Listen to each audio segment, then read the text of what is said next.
1964 witnessed a quiet musical migration. Ernest Ranglin, a jazz explorer capable of navigating the most labyrinthine bebop progressions, walked into London's recording studios and chose to strip his instrument of its melody.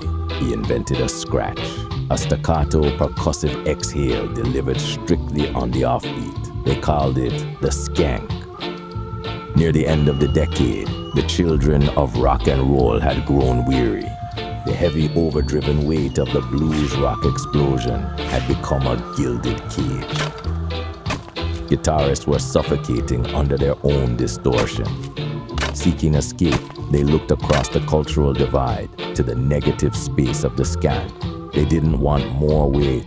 They wanted the tension of its sudden absence.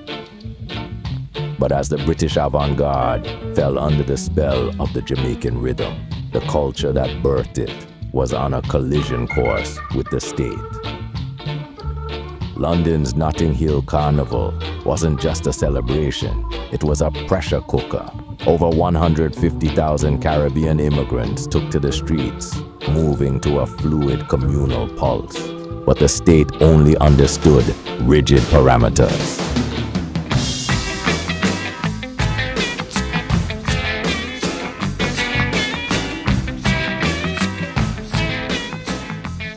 In 1973, Jimmy Page approached the skank as a parody, a tongue-in-cheek experiment that unwittingly introduced millions of rock purists to the Caribbean grid. In D'Yer Mak'er, the skank operates as a high-wire act, a brittle syncopated counterpoint to John Bonham's massive cavernous drum pulse. It is a machine trying to bounce while carrying a tectonic weight. This was the grand irony of the era. White rock audiences were dancing to a simulation of the Jamaican pulse, blissfully unaware of the friction on the pavement. In Notting Hill, the police presence began to mirror Bonham's drums, heavy, repetitive, and intentionally intimidating. A wall of blue wool, stopping, searching, and detaining people based on litty mod and suspicion, systematically dismantling the Black British community's right to move freely.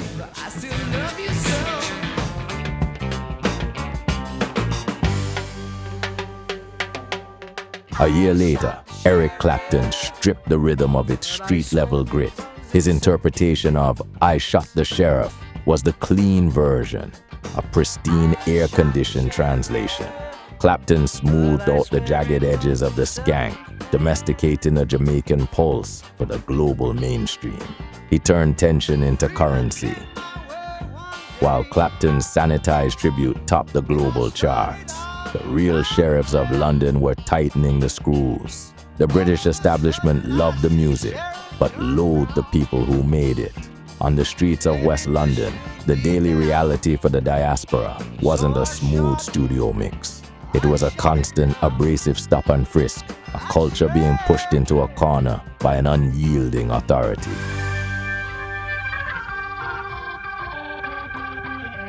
Just 2 summers passed before the skank soured in his hands.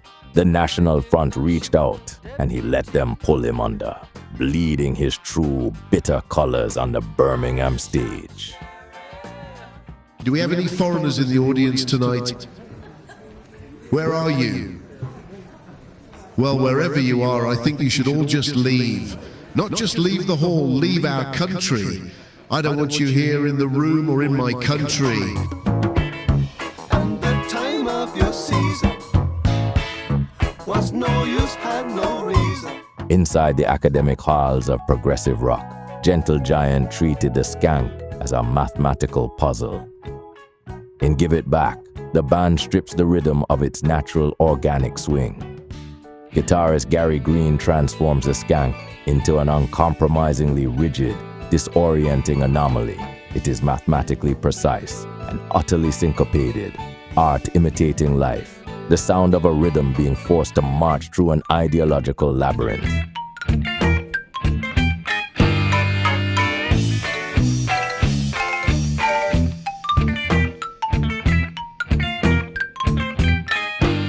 On August 30th, 1976, the mathematical grid broke. The Metropolitan Police deployed over 1,600 officers, enforcing the predatory Seuss laws, a heavy, systemic downbeat designed to stamp out the offbeat entirely. As police forcefully dragged a black youth through the carnival crowd, the community refused to be syncopated by force. The tension snapped. Bricks and bottles began to fly against the rigid uniform lines of police riot shields. It was the exact moment the offbeat struck back against the unyielding geometry of the state.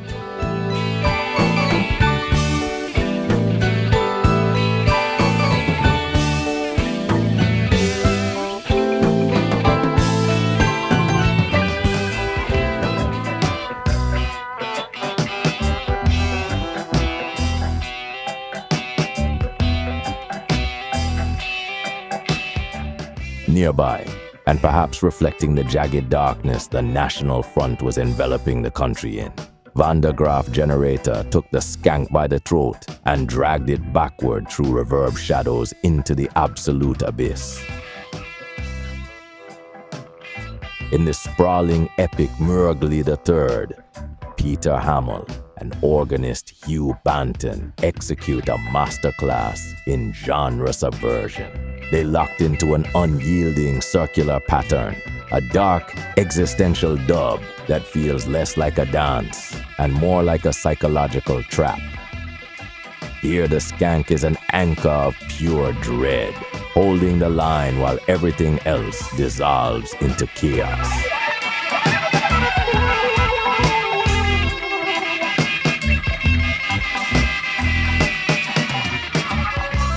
By dusk, Notting Hill had transformed into a war zone. Over 100 police officers were hospitalized, and the concrete of West London was stained with blood and soot. The state had brought its heaviest downbeat, but the youth had discovered the power of collective resistance. The burning streets became a literal dub matrix, heavy, smoky, and terrifyingly unyielding.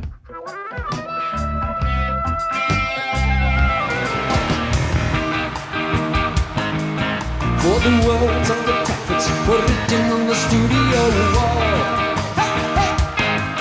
By the twilight of the decade, the pulse shifted toward the horizon of the new wave. During the climactic bridge of Rush's The Spirit of Radio, the heavy progressive rock grid completely vanishes. And it goes with these sounds.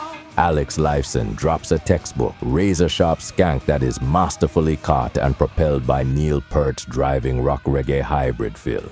A perfect, fleeting moment of syncopated joy that bridged the complexity of prog with the lean velocity of a new era.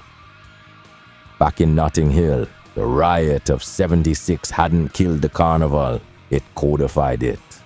By 1979, the festival had emerged as an indestructible monument of Black British identity. The culture had survived the concrete collision. Just as Rush integrated the Skank to breathe new life into their complex prog arrangements, British culture was forced to finally accept that the Caribbean pulse was now a permanent part of its national bloodstream. It goes with the sound of salesmen.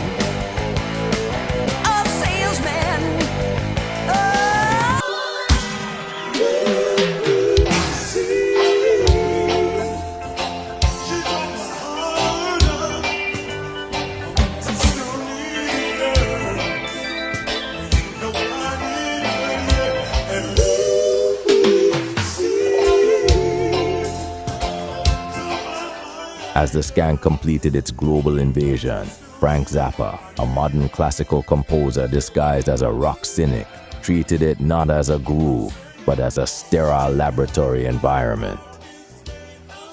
In Lucille Has Messed My Mind Up, Zappa utilizes the strict, predictable negative space of the chop to conduct a sonic experiment. Against this pristine ticking clock, he overlays an oozing, fluid, and clinically precise arrangement. It is the ultimate evolution, a street-born scratch transformed into a template for avant-garde geometry.